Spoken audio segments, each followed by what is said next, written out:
All right, Jesse on Fire, back from vacation, and we're going to talk about Jon Jones. And actually, we got two things I want to talk about with Jon Jones. Number one, a bunch of rumors that are floating around my text threads that I want to tell you guys about and share what my opinions are on them. Listen, dude, they might be. I mean, obviously, there are people who are concerned, concerned for what they mean for Jon Jones in general, and also him going into this fight. But there's another question that I want to ask you guys related to this fight that I think is an important question to ask. I know the majority of people who watch my content are like real MMA fans, like real MMA fans who really pay attention to this stuff to where kind of stupid legacy type questions really matter to us, like I call them stupid, but like this matters to me. Even if I say like, if you just ask like a casual fan, the question that I'm going to pose to you guys, they might be like, who cares? I promise it matters to us, dude. And so it's about Jon Jones, his legacy, and relating to this fight, and I will tell you exactly what that is shortly in the video, and I really would like to hear all of your guys' thoughts in the comments on it. It's going to be basically a yes or no question. And that's what we're going to do. Oh, and then I will respond to or address the Luke Thomas situation because I talked about it a little bit in my live streams. Things have happened since then, and I don't know. I like to talk about things in videos rather than just live streams because, live streams are super long. I have no idea what people have seen, haven't seen, and I have some thoughts that I said there, and I have some other things that I'm going to say related to it towards the end of this video because I did a video about him. He called me names, and then I said some things, and then he said something. Anyway, it's all whatever. I'll address the whole thing on the backside of this video, and we will go from there. So, if you like content, actually, regardless, if you are a person who watches my content, I would appreciate it if you would subscribe to the channel. You could consider that your subscription to this channel. You get all access to my videos. I watch my analytics every day. That is the one thing that I am always watching is whether or not my subscriber base is going up, and it also helps with the algorithms. I would really appreciate it if you would subscribe. It brings incredible joy to my heart to know that people are enjoying the content.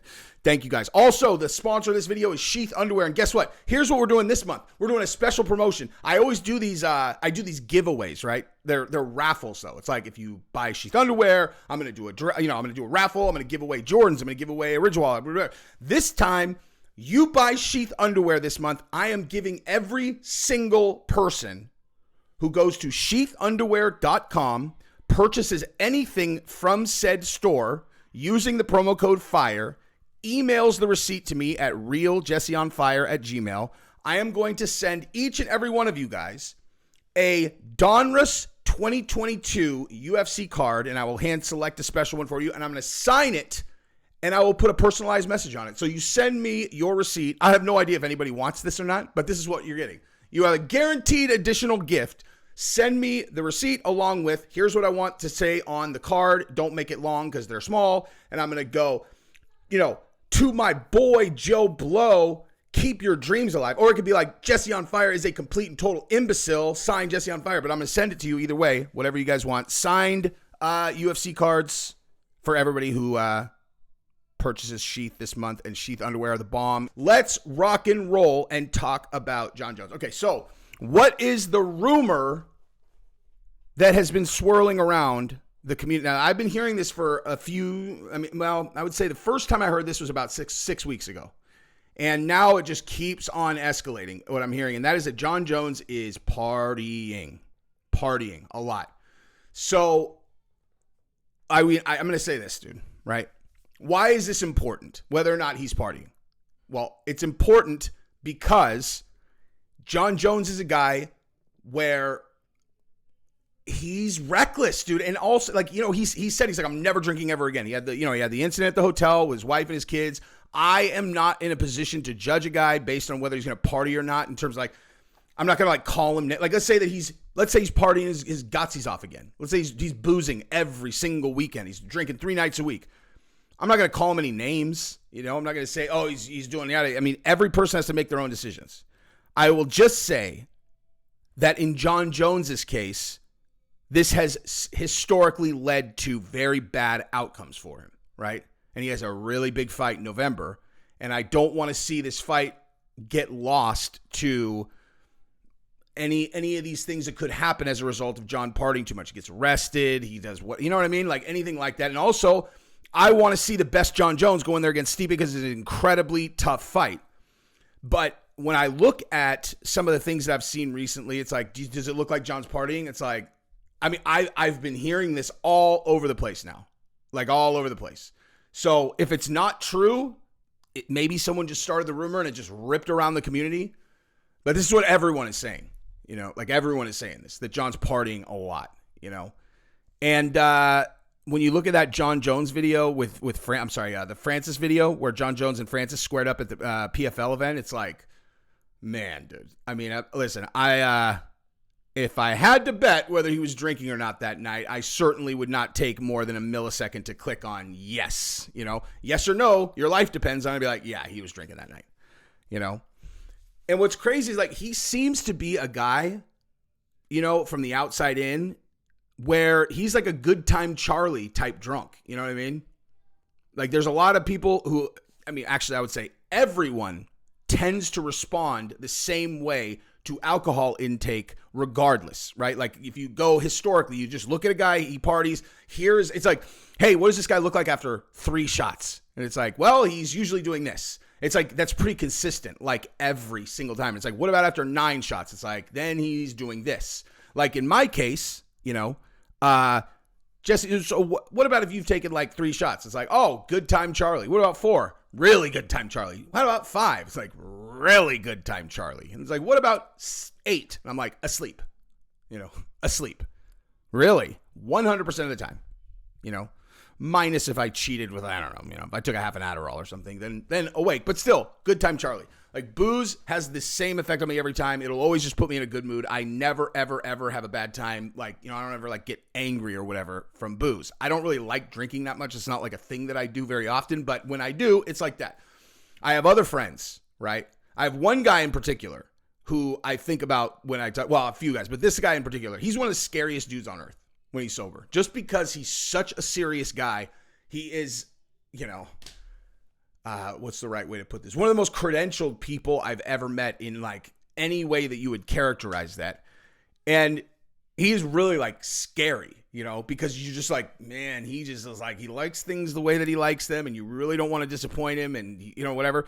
When he drinks, he is the most smiley, happy guy on earth. I can always tell when he's been boozing if he hits me up because I'm like, he's in such a good mood. I'm like, oh, he must have been drinking. It just makes him in such a good mood. And I have other guys that are generally like that in a good mood. And as soon as they get over 5 shots, they're scary for a different reason where you're like, I have no idea what this guy's going to do. But most likely he's going to throw something at someone. He's going to pick a fight. He's going to do something. You know what I mean? It's like, it's just very consistent, you know? Where I've never hung out with Connor, but it seems as though Connor has a threshold of whatever where he starts behaving badly. I don't know, you know what I mean? He seems like he's a good time Charlie up to a certain point. But all of you see, that's all hearsay. But Jon Jones appears to be a guy that's a good time Charlie, and then he has a threshold, and maybe he has gotten better at never going over the threshold because it seems to have very bad outcomes. But if he really is partying as much as I'm hearing, I just think it's a notable thing going into this fight with Stipe. And, you know, honestly, here's a question. This is not the question I want to hear everybody's opinion, but you got to ask yourself, is he the kind of guy where if he just stays completely straight, is it even like a good thing for him? Some people, like the recklessness is just part of the equation, you know? It actually ends up making them better for some reason. You know, like, I don't know. But I don't know. We'll see, dude. I know, you know, one guy that's very disciplined is Stipe, and I think this fight is really interesting in terms of the styles and the matchup, and I don't think that this is a walkthrough for either guy. You know, Stipe's 42, but I don't think he showed any indication that he was slowing down in the Francis fight, even though that was a while ago. But nonetheless, I mean, I think the speed advantage is probably going to go to Stipe, the length to Jon. I don't know. I mean, the stylistic matchup is not really the point of this video, but I'm very interested to see how this goes, because that brings me to the question that I wanted to pose to all of you guys. Very, very important question that I think is interesting for all of us hardcores to consider, which is this. And I want you guys to put in your comment, or put in the comments what you guys think, right? So I think as of this moment, Jon Jones is just blanket considered the greatest to have ever done it, right? The only possible argument against that take is the fact that he's popped, right? He's popped dirty, the picograms. Does that invalidate his GOAT status? And there certainly, of course, is an argument for that. Absolutely, there is an argument for that. Once a guy is popped dirty, he can't be the GOAT because you can't know when he was enhanced because, well, if he wasn't, if he wasn't on, would he have lost, right? It throws things into question where if he was fighting DC enhanced and DC was not enhanced every time, would DC have beat him, right? Because if he would have, then that changes the entire kind of equation for some people, right? That's a very legitimate way of asking the question.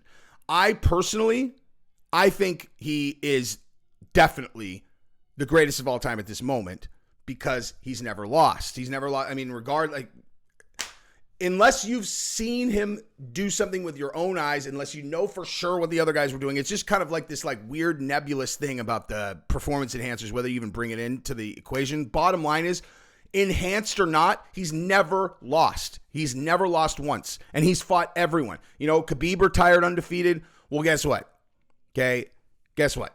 Khabib defended his title twice. Right? In my opinion, when he beat Conor, that was the real title. Just throwing him in there with Al Iaquinta and then being like, okay, you're the champion. It's kind of like, but was he really the champion? He definitively is the champion as soon as he finishes Conor, and then he defends against Dustin and Gaethje, and that's a wrap. Jon defended his belt 200 times. He took on every single comer, and he beat them all. And you can argue about the decisions with the Reyes fight, and you can argue about the decision with the Gustafsson fight, but bottom line is, it's not like, you really watch those close. He won the fights, in my opinion, both of them. And, the inverse to that would have been GSP and Hendricks. That's one fight that I can just say unequivocally, I have watched that fight very closely. There is no one who will ever convince me that GSP won that decision if there were competent judges making the decision. But nonetheless, so there's none like that on Jon's resume. He's out for 2 years. He moves up to heavyweight, and he is he gets rid of Gone in 2 minutes, or a minute and a half, right? So here's the question. Here's the real question. If he gets stopped by Stipe in this fight, does that make him no longer the greatest of all time to do it, right? I was thinking about that. I'm like, man, that is I actually don't feel like I have an answer to that. You know what I mean? Because he did it for so long. He's won it in both. He's done it for so long. He's won them. He's won titles in both divisions. If he defends his title against Stipe, then it's unequivocal. Obviously, he's going to probably retire having never lost, having won the title and defended the title in both divisions, which is unbelievable to even think about. But if he loses, if he gets starched by Stipe, let's say Stipe beats the brakes off him, really wins decisively, knocks out Jon, right? Is he still the GOAT? That's the question. The question is if he gets beat down badly, knocked out, whatever, does he remain the GOAT? And I honestly don't really feel like I have an answer. I really don't. I'd have to really think about it. I don't know. That's why I think it's such an interesting question to ask. So that's my question to you guys. What do you guys think about that question? And I'm curious to hear your guys' thoughts on that topic. So let me know in the comments. Now, the Luke Thomas thing. So let me recap super quick in case anyone has been on the outside of this, although that seems unlikely. Although, I don't know. There's a lot of people who are my viewers who were texting me stuff last night. Because now there's so much content out there about this that people have bits and pieces of it. So here's exactly what happened. Okay. I saw a video of Luke Thomas where he called the Sound of Freedom a QAnon movie, which is one of those things where it's okay, well, if that's a comment that you would make, I already know where you're getting your information, because that's a slanderous lie that's only being told in very specific places. And then I saw some stuff where he had spoken, during the pandemic about, supportive of mandates, as I interpreted it. And anybody who knows my story knows why that particular topic really sets me off. Right? Really sets me off. Now, normally I don't go at if I think someone is a bad actor, right? I think someone's a bad actor and they share opinions like that, I will light them up mercilessly. Like Sank from the Young Turks, okay? That guy is a fountain of misinformation who is, I think he's a bad person. I don't think he's a good dude, man. I really don't. Luke is not in the same category as Sank at all. The reason why I lit him up in a video, but I lit him up very specifically. I never called him a bad guy. I never said anything negative about him other than his opinion on mandates was ludicrous and wrong. And his opinion on the QAnon thing means he's reading all of the wrong stuff. And here's why. Now, I did get there is part of that video that I talked about that I will say probably owe him an apology on, and that I will address in a second. Actually, you know what? I'll address that right now. So the other part of the video that I did, so I did the thing about the Sound of Freedom, I did the thing about the mandates, and then I did this thing about this video that he did about Andrew Tate. Like, it was like, I would characterize it as like a public service announcement saying that, men need to not listen to these guys who are teaching you to hate women. So my point that I was trying to communicate in that video was like, this is just more nonsensical misinformation that's being perpetuated by these outlets that are lying about literally every single thing. Like this idea that there's this widespread thing to like teach young men to hate women is ludicrous and stupid. Now, I will stand by that because that's true. There are these it's just absolutely endless, dude. If you go to the mainstream media, search Andrew Tate, it's just constant nonsense. Absolutely constant nonsense. And it's like, in my position has always been like, why don't you just watch him actually talk? Watch the guy just speak in an interview. Go watch him on when he was on Piers Morgan. Go watch him when he did Valuetainment. I mean, the guy is saying things that are the antithesis of what's being perpetuated by these media outlets. It's just the opposite. He's not saying that at all. He is not saying to hate women. That's just not real. It's just not real. Now, I don't know where Luke had gotten the information that was the basis of his video, but what I will say is that subsequent to me making that video, literally like either later that day or the next day, these videos came out that the Daily Wire had put together because they found videos of Andrew Tate that I had never seen before that were old school. Now, I knew that he had said some things, about like how he recruited girls to be cam girls, and it was the stuff that I had seen was relatively short. And again, I was like, whatever, that's like a thing he was doing before that he's not doing now. Right? In terms of like what he puts out into the world. But the stuff that I saw subsequent to that, which were, again, these old interviews that he did when he was kind of running a different game, I was like, wow, dude. And it wasn't, you should hate women. It was like, he was talking about, I have 3 daughters, man. Bottom line, I mean, if you're, like I said, dude, I think Andrew Tate is putting out good stuff now. Nothing. I haven't seen him say anything other than things that I agree with recently. As a father of 3 daughters, though, if you show me content of a person saying a thing like, I get a girl to fall in love with me, I don't them until I don't ask them to be a cam girl until after I them, and so I've got them fully locked in, and then I convince them to strip online so that I can make money. And also I keep at least 50%. And then I also tell them that I'm going to do whatever. Like if you're strategically getting a girl to fall in love with you and then having sex with them specifically so that you can, this is all a plan that you're having to put them on camera to strip for lonely men at home because you want to take all of their money. Okay, which is exactly what he said verbatim. If you think that those videos don't exist, you're wrong, and I can show them to you anytime that you want. As a father of daughters, I can't help but just go, what if someone did that to one of my daughters? And so a thing like that where it's like, oof, I would respond very poorly to that, And so, like I said, I never heard anybody supporting hating women. But there certainly was some information on Andrew Tate out that I had not seen, and it just came directly from his own mouth. So it's like, this is not like, there's no like commentary. I don't believe, like Vice, they do these hit pieces on him.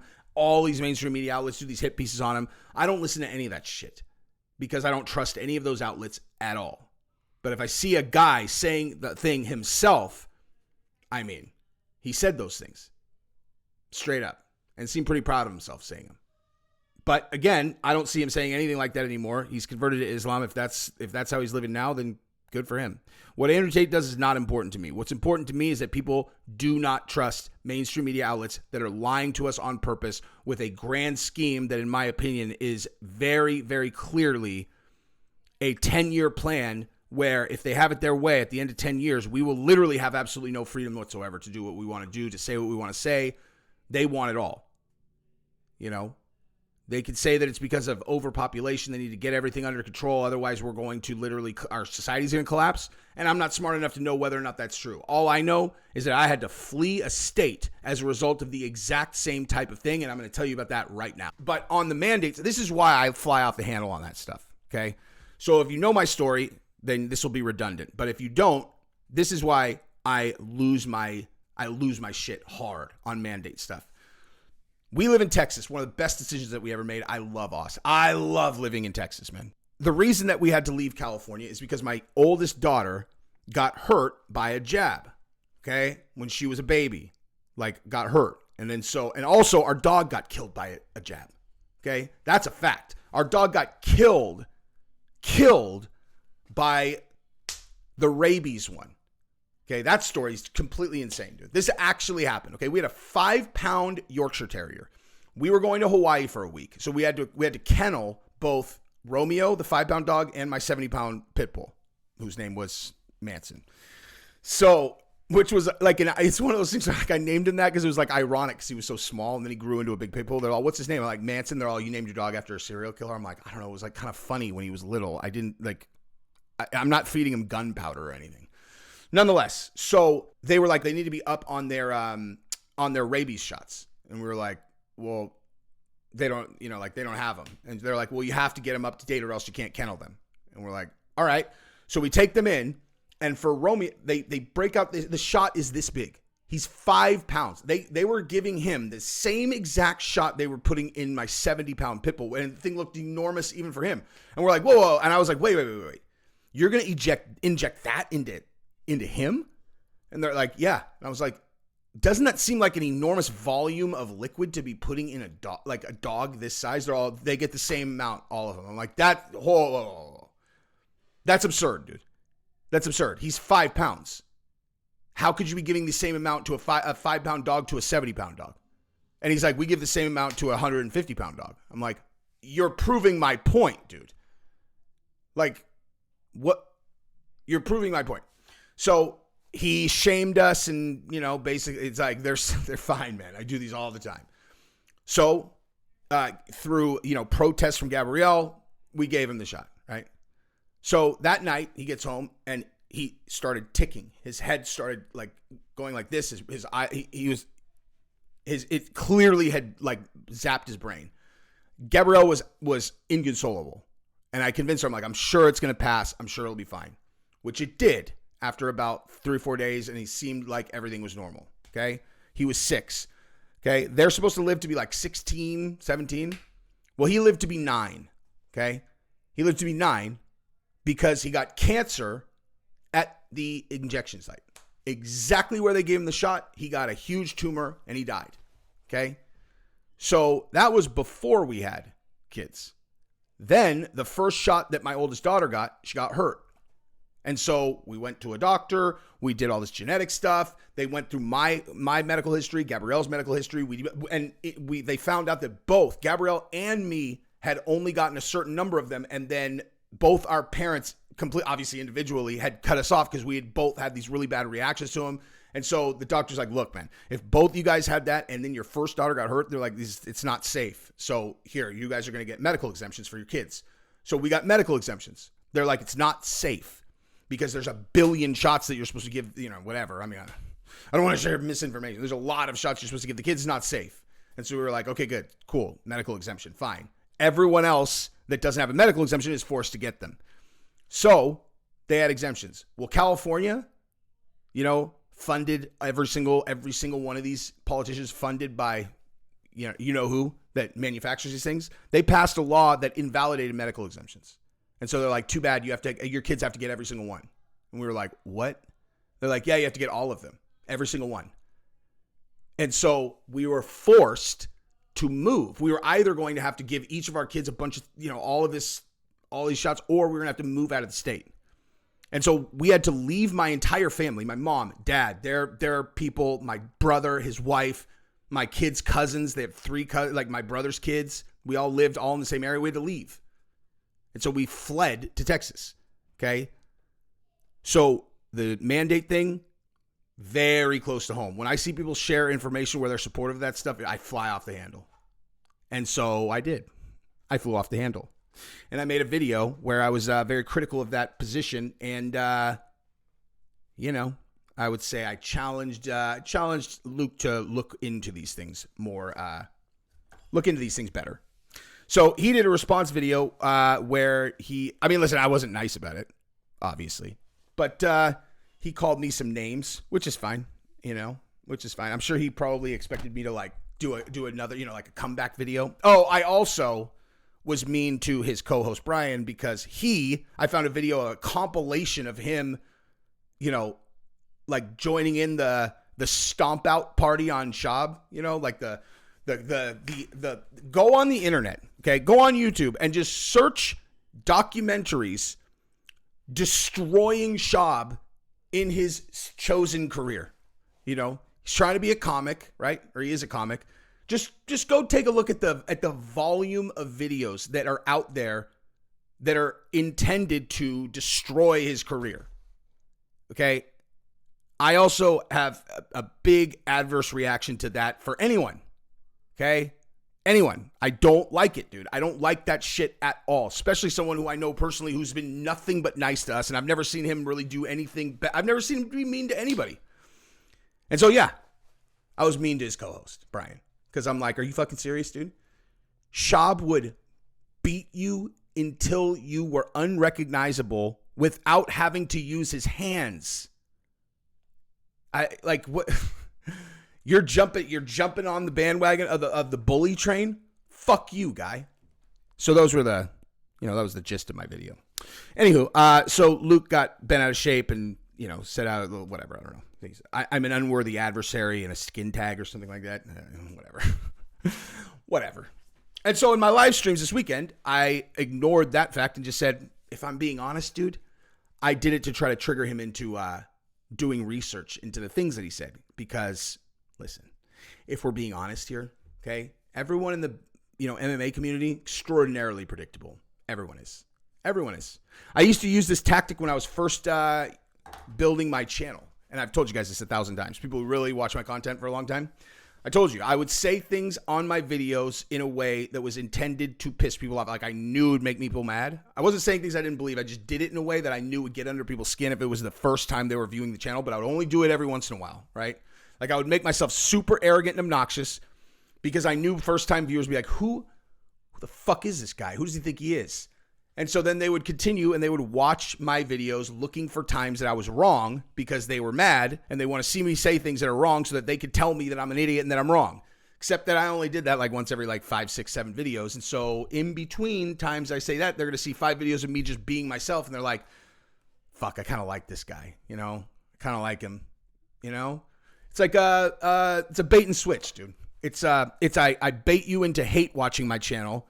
And then you actually watch my channel. It's like, oh, shit.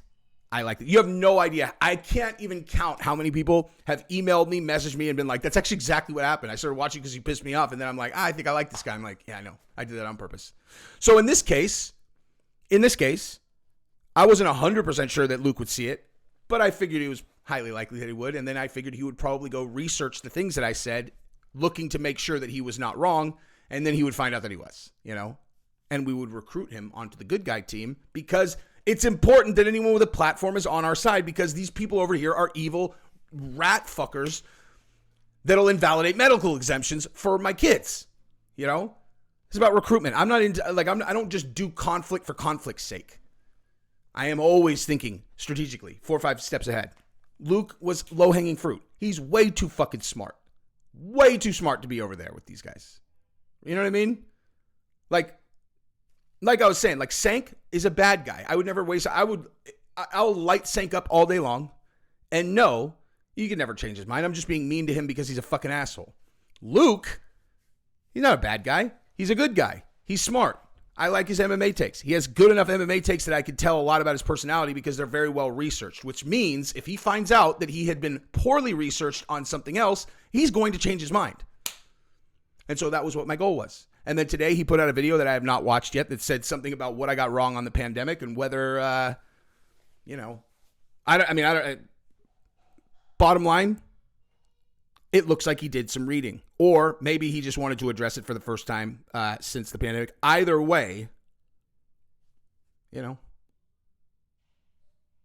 he's probably not going to believe it next time now. You know what I mean? Although I would never support that because obviously you should definitely trust the institutions, and I would never want to get my YouTube channel taken down, saying that would be a good thing if people didn't listen, because we should all definitely listen. Everyone should listen. Don't question anything. Be supportive of the mainstream narrative all the time, because otherwise you get your YouTube channel taken down. So, that's it. I don't have any beef with Luke. I will always beef with people who I think are being bullies, though. I don't like it, dude. I don't like it. If you want to beef with someone, beef with someone. If you want to be part of a group of 90 people bullying one person, I don't like that, dude. I never do. Anyway, so that's what it is. And, Jesus, I just talked for 27 and a half minutes. What the hell is wrong with me? How does this happen? I meant to do like a 10-minute video total. I don't have the energy to edit today. Whatever. That's what I got. Peace.